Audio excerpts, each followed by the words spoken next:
Hello world, Patricia O'Connor and one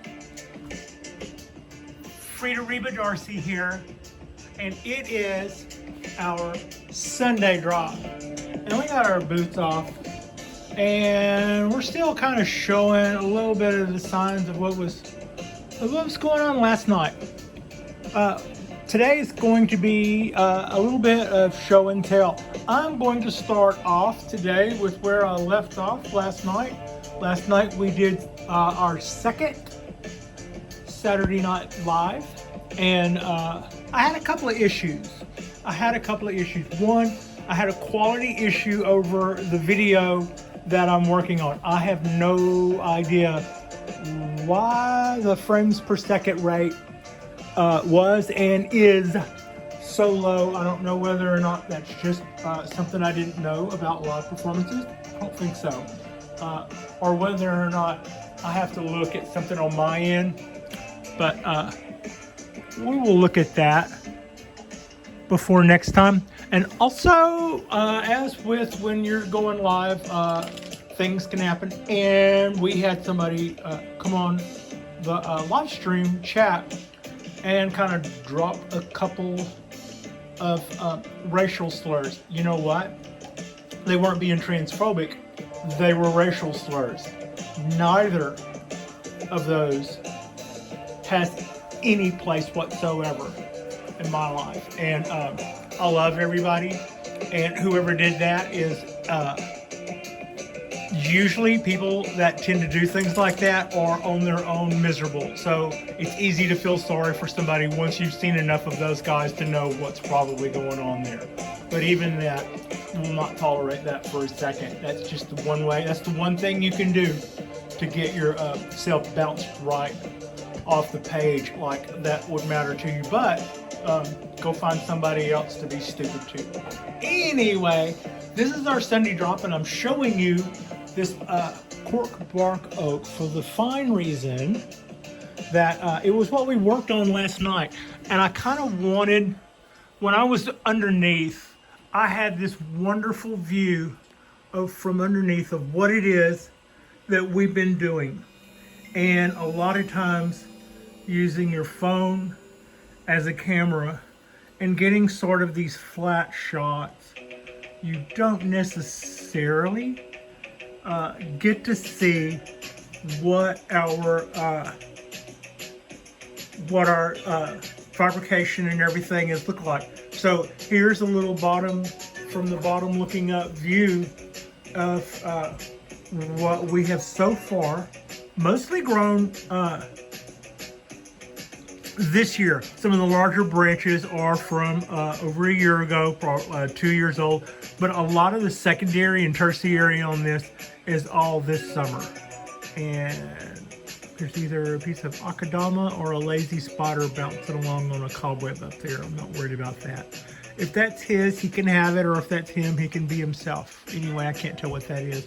But I thought I would do this take a second while it's still here and show you some views of the tree like we don't typically get. And that's just, that's what I'm happy about. When I think I point the camera at it, when I look back at it later, I see everything is just kind of a mush. I don't really see a lot of, I'm not getting the depth of field that I would like. But I think this really shows it a little better.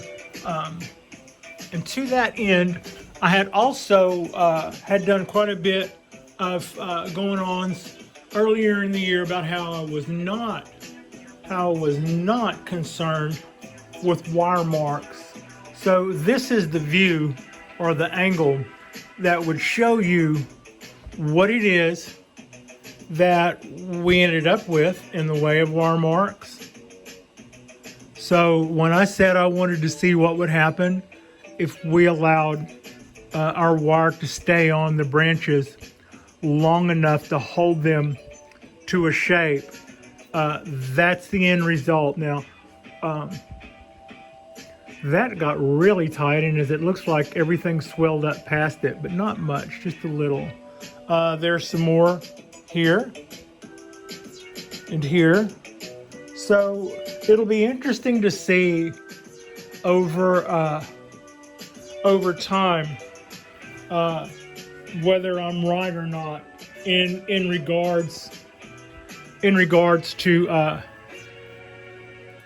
how all that reacts to barking over and whatnot. But last night we had a pretty good show. One or two of my regular followers will probably get modded so that we'll probably do another live broadcast next week if I've got a few more of the bugs ironed out. And I think probably it would be a good idea to have one or two people, at least one person, standing by to be a moderator, so that if I have my back to the screen for a second, somebody can pluck those for me. I've done that on other people's posts plenty of times, and that's just something you have to do, I think, in this day and age, when people who are a lot less messed up than me attract trolls. So it's not anything I'm taking personal.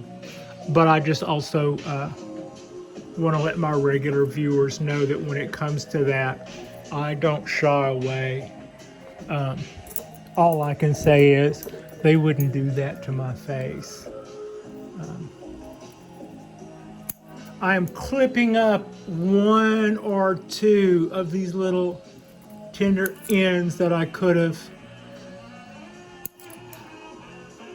got last night, but I didn't see. And with that, we are going to take our show outside because it is too nice a day to be in here. But I thought that while I had the tree still sitting here, this would be a good time to show you what it looked like from underneath, and this would be a good time to show you from over the top what our wire marks look like, what it is that I was thinking that we would end up looking at, and what it is that I'm hoping that grows over.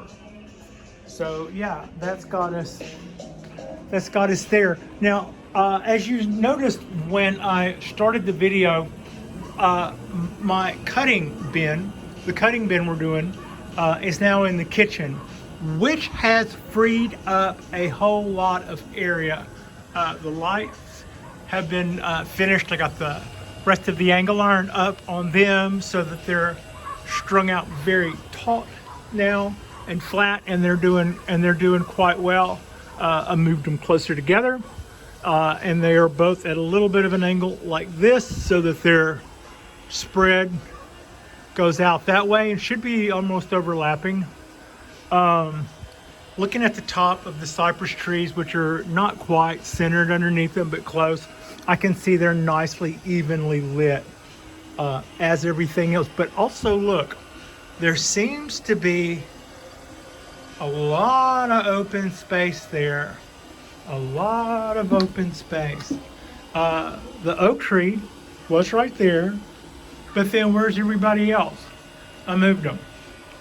This whole area. So when I took the cutting bin from down there, that made room, better storage space for my lifetime supply of course, vermiculite and my peat moss and some other fertilizers that I have underneath there. That freed up that area for storage space, which then I started cleaning up over here, and then one thing led to another. Now, yesterday, this is my 75-year-old, many of you know, this is my 75-year-old Japanese cork bark black pine. I am the third person to grow this. I have had this tree for 2 years. I got this tree as the finished tree. It was show ready when I got it last year, being about probably maybe almost a year and a half in. It took ill, and we were bouncing back from that. Now, every so often, the tree had been here or here almost the whole time it's been on the bench. and every so often I would rotate it. It would get, when I first had the trees on the benches, I didn't have these lights, so Del Sol was doing our lighting for us. So everything that was inside here was still getting, you know, good ambient, but it wasn't getting that, right? So it became important to make sure that the trees would be out there for a little while, and then I would rotate it out and give the other side some. But soon after that, I got a second Japanese black pine, and it was this one, 17 years from seed, also in show shape when received. I don't know if you can see it, but we've got, I'm sure you can actually, we've got a little bit of a dead spot here. It's filling back in. There's little specks of greens. All the shoots are going to come right back out.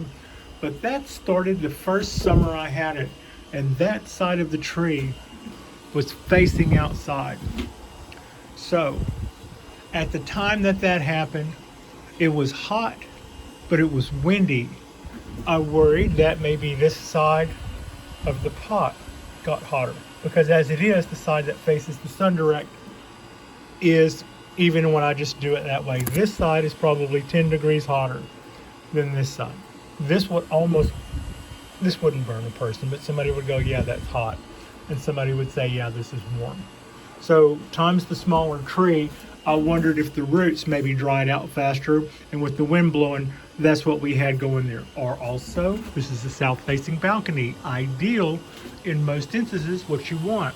But that is the west, and the sun comes down and shoots orange light, rakes orange light right through here, and it's that evening sun that sometimes burns things. And I have noticed burn on some trees that if you kind of do a ballistics, it lines up with where the light comes through at the end of the day.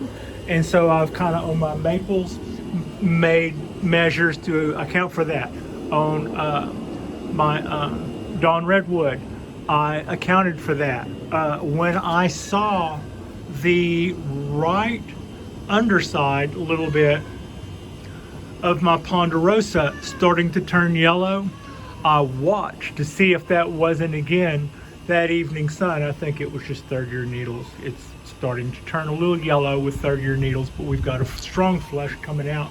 And you know, you kind of got to, that's something else. When you look at your trees, you also have to take into account how things do rotate out. For instance, the pine trees on the grounds right now are about 40% orange because they're exchanging all of their needles. And if those were trees that I were caring for and I didn't know any better, I would probably be freaking out a little bit over the amount of,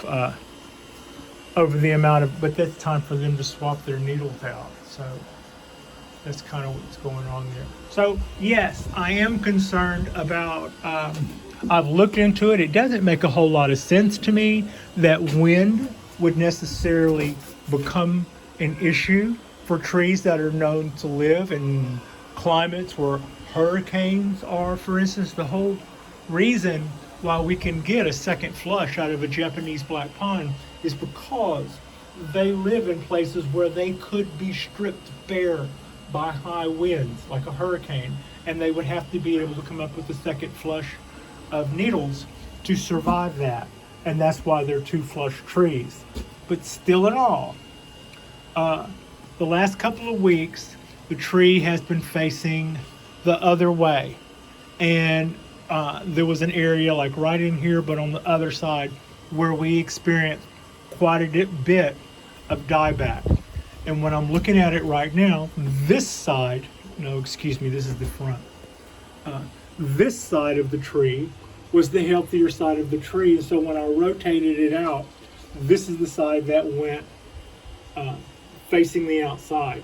And having just rotated the tree yesterday again, and this is our new growth that we're just looking forward to rejuvenating our tree. And we're seeing that same issue adjacent to over here where we had that issue. And also, to some extent, I can kind of see better growth, taller growth on one side than the other. So I can continually wonder, yeah, this is an example of what I'm talking about. That area started out, uh, that area happened while the tree was facing, while that portion of the tree was facing out. That little bald spot on this black pine happened while that side of the tree was facing out. So I can either do that mental debate that, is that hurting it? That shouldn't be hurting it. That couldn't be hurting it, could it? Looked like it's hurting it. Well, you can either do that or you can just, move the damn tree. So that's kind of what I did. The pot is a little long to fit in there, but it just kind of squeezed in. It's also going to be a little trickier for me to water. I may actually find myself using that little hobby watering can, dare I say, Mr. Elephant, because it will be small enough for me to set back here without messing with stuff.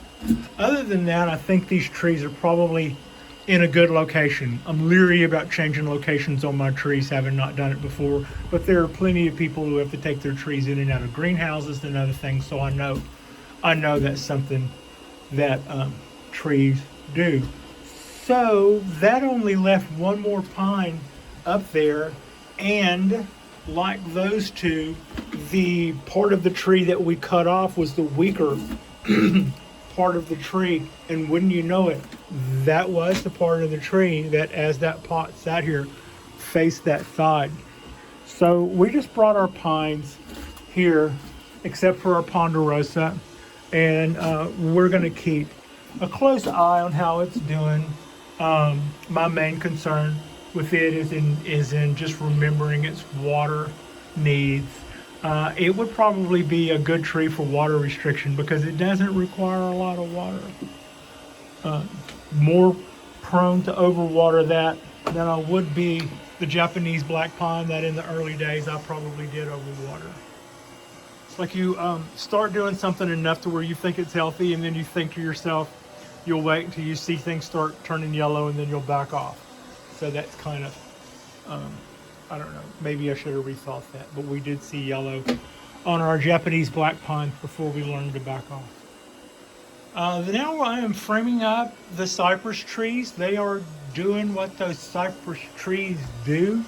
You guys may know that the other day I did a little clip on the end. I just wanted to see if just tickling the end there would bring this shoot up, and it did. I would say this, we can probably go back and look, but this shoot was this tall 3 days ago. That's still not as fast as it was a minute ago. I'm going to say not definitive, but it does kind of seem like that might have picked up. I'm going to have to watch it longer to know that for sure. But don't they look good? I mean, this is all a big tangled mess, but as big tangled messes go, they certainly do look happy and healthy, and they are creating all of that energy. I'm going to pull off that one coming out of the top, and they're creating all of that energy, and all that energy is going to go right down there to the roots, like stashing your cash in the cookie jar, and it will use all of that energy to remake trunk. You see where I got so we've got paste on here and all that's splitting because all that's moving. I don't want this bark to separate, but if it wants to move and grow and do things, that's good. Yeah, that's good.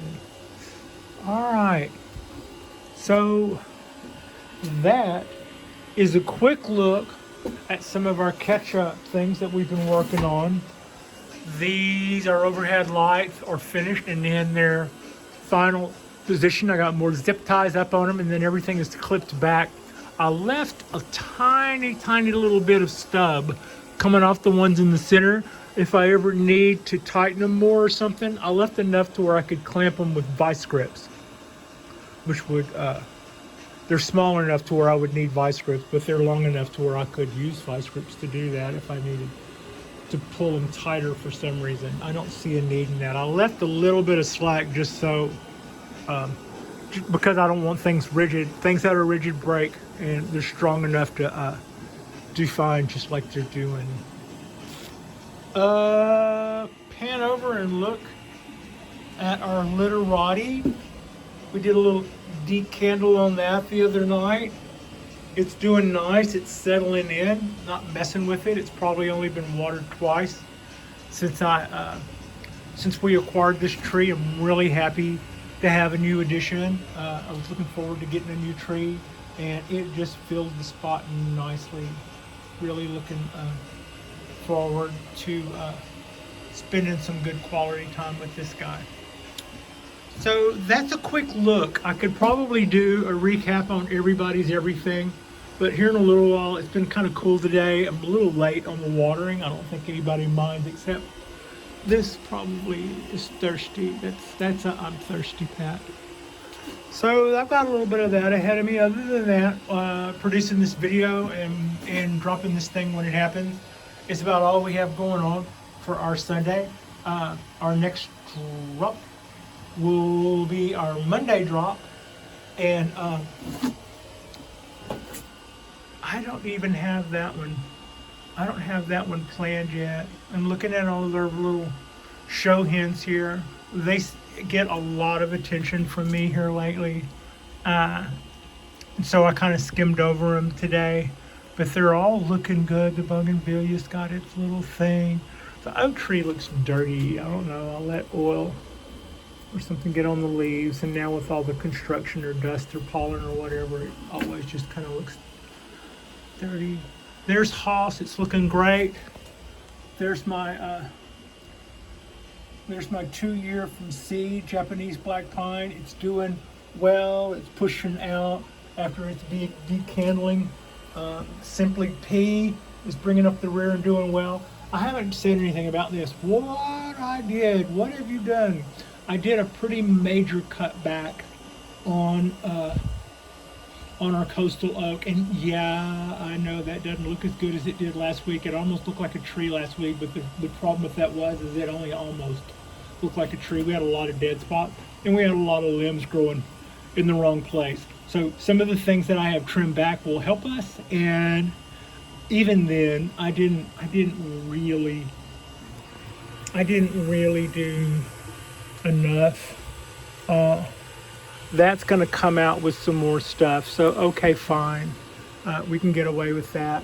But having a long thing again with the pom-poms on the end, I am starting to see where some of these are going to bust out, but I'm not going to give them. The meter's running. This whole limb needs to show me a lot more buds